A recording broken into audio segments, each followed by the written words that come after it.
तो चलिए शुरू करते हैं आज की कहानी चुड़ैल का कुआं। ये कहानी है 2019 की। राजस्थान के झुंझुनू जिले के पास एक गांव था, काला पानी। नाम से ही डरावना लगता है ना। राजस्थान का एक ऐसा गांव जहां अंधेरा होने के बाद कोई घर से बाहर नहीं निकलता। विक्रम अपने मामा के घर काला पानी आया था। नमस्ते विक्रम। कुछ दिनों की छुट्टी मनाने शहर की भागदौड़ से दूर। पहले दिन ही उसने देखा वो कुआं। विक्रम बेटा, उधर मत जाना, वो जगह शुभ नहीं है। विक्रम बेटा, उधर मत जाना, वो जगह शुभ नहीं है। मामी जी 21st सेंचुरी है, गोस्ट नहीं होते। मामी जी 21st सेंचुरी है, गोस्ट नहीं होते। रात गहराती गई और विक्रम की बेफिक्री सन्नाटे में बदलने लगी। ठीक 12 बजे वो आवाज आई। शायद हवा होगी। विक्रम ने खुद को समझाया, लेकिन हवा लाल नहीं चमकती।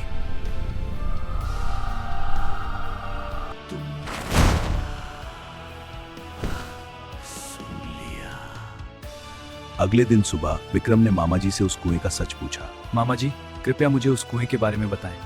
कहानी 1857 की है, रूपवती और सूर्यवीर के अधूरे प्यार की। उस वक्त यहां एक बहुत खूबसूरत लड़की रहती थी, रूपवती। गांव के जमींदार के बेटे सूर्यवीर सिंह को उससे प्यार हो गया। लेकिन रूपवती एक साधारण किसान की बेटी थी।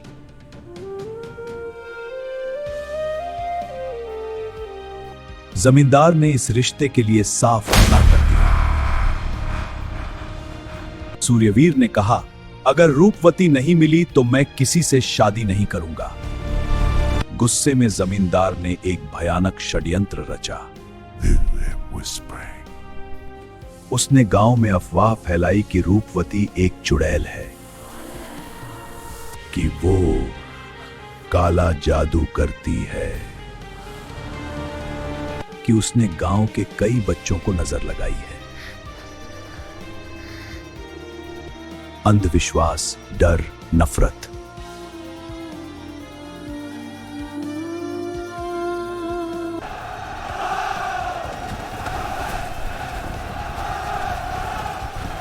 और फिर एक अमावस्या की रात।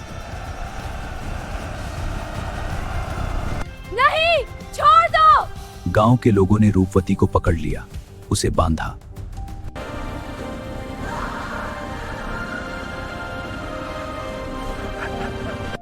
और उस कुएं में जिंदा फेंक दिया। अपनी प्रेमिका को बचाने सूर्यवीर भी उसी कुएं में कूद गया। विक्रम के रोंगटे खड़े हो गए। दोनों की लाशें कभी नहीं निकाली गईं। तब से हर अमावस्या को रूपवती की आत्मा रोती है। ये सब अंधविश्वास है मामा जी। विश्वास है तो चले जा उस कुएं पर अमावस्या की रात को। और विक्रम ने वो गलती कर दी जो नहीं करनी चाहिए थी। उस रात थी 11:45 PM। विक्रम अपने फोन में टॉर्च लेकर उस कुएं की तरफ बढ़ा। रास्ता सुनसान था, ठंडी हवा चल रही थी। जैसे जैसे वो कुएं के पास पहुंचा, हवा और तेज हो गई, तापमान गिर गया। और फिर ठीक 12 बजे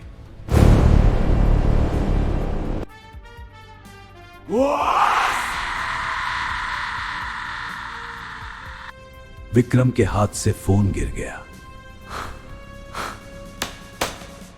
ये आवाज सीधे कुएं से आ रही थी, इतनी करीब जैसे कोई ठीक नीचे रो रहा हो। कौन है वहां? कौन है वहां? विक्रम ने हिम्मत करके पूछा। कुएं से एक ठंडी हवा का झोंका आया और विक्रम के कानों में, तुमने सुन लिया, अब तुम बचोगे नहीं। डर के मारे विक्रम वहां से भागा।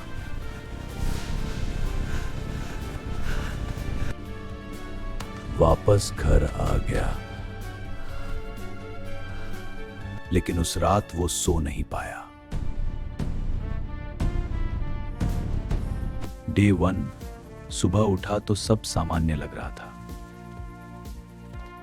लेकिन दर्पण में उसे अपनी परछाई थोड़ी अलग लगी, जैसे वो मुस्कुरा रही हो। डे 2 थकावट के कारण विक्रम की आंख लग गई और रात को सपने में रूपवती दिखी। वो कुएं से ऊपर आने की कोशिश कर रही थी, विक्रम को बुला रही थी। डे 3 अब विक्रम को दिन में भी वो आवाज सुनाई देने लगी। विक्रम, तू ठीक तो है? तेरा चेहरा पीला पड़ गया है। मामी ने देखा। डे 4 रात को विक्रम के कमरे की खिड़की अपने आप खुल गई और उस खिड़की से सीधी दिखती थी वो कुआं। आ जाओ।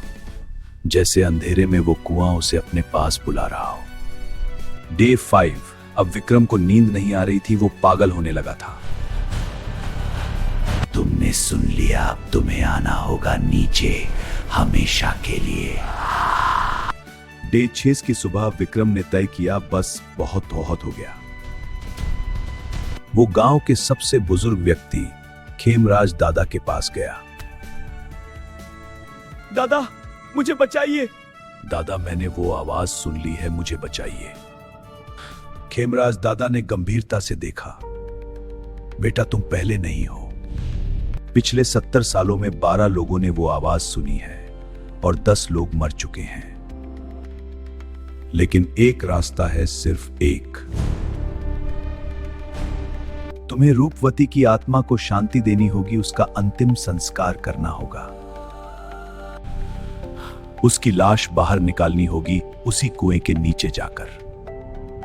वो कुआं 200 साल पुराना है, बहुत गहरा, लेकिन जीने का यही एक रास्ता है। और याद रखना, कल 7वां दिन है, अमावस्या की आखिरी रात। या तो तुम उसे मुक्त करोगे या वो तुम्हें अपने साथ ले जाएगी। और फिर वो रात आ गई। डे 7 आखिरी अमावस्या। विक्रम ने हिम्मत जुटाई, रस्सी और टॉर्च तैयार की और गांव के कुछ लोगों को समझाकर अपने साथ लिया। रात के 11 बजे सब उस मौत के कुएं पर पहुंच गए।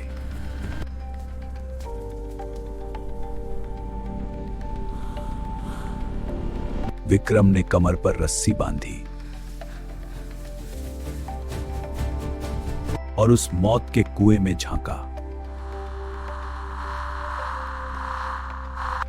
और नीचे उतरने लगा। 5 फीट, 10 फीट, 20 फीट, अंधेरा, सीलन, सड़ांध की बदबू।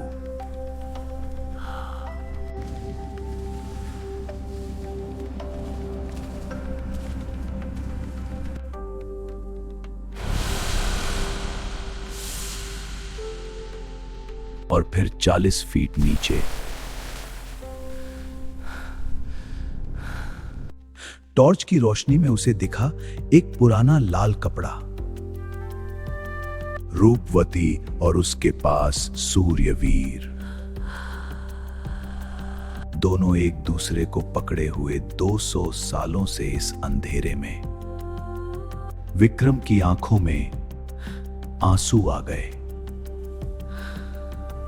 मैं तुम्हें बाहर निकाल रहा हूं रूपवती, तुम बेकसूर थी। माफ करना, इतने साल।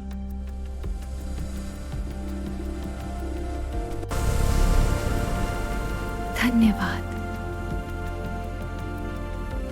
खींचो, ऊपर खींचो। विक्रम ने ऊपर इशारा किया और बड़े सम्मान के साथ उन हड्डियों को समेटा।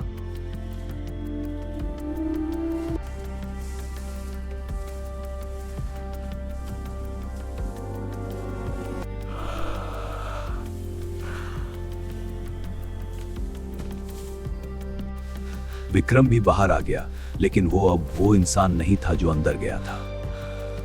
अगले दिन पूरे विधि विधान से उनका अंतिम संस्कार किया गया।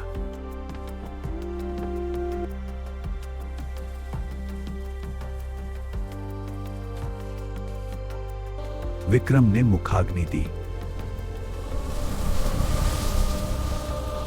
और उस आग ने सदियों पुराने श्राप को जलाकर राख कर दिया।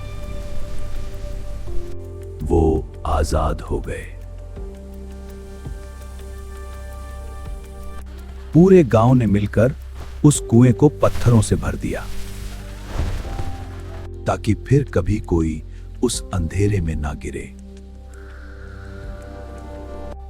और उसके ऊपर एक छोटा सा मंदिर बनाया गया। उस पर लिखा था, रूपवती बेकसूर बेमिसाल। जिस जगह से लोग डरते थे वहां आज बच्चे खेलते हैं। कुछ दिनों बाद विक्रम के वापस जाने का वक्त आ गया। खुश रहो बेटा। वो गांव पीछे छूट गया।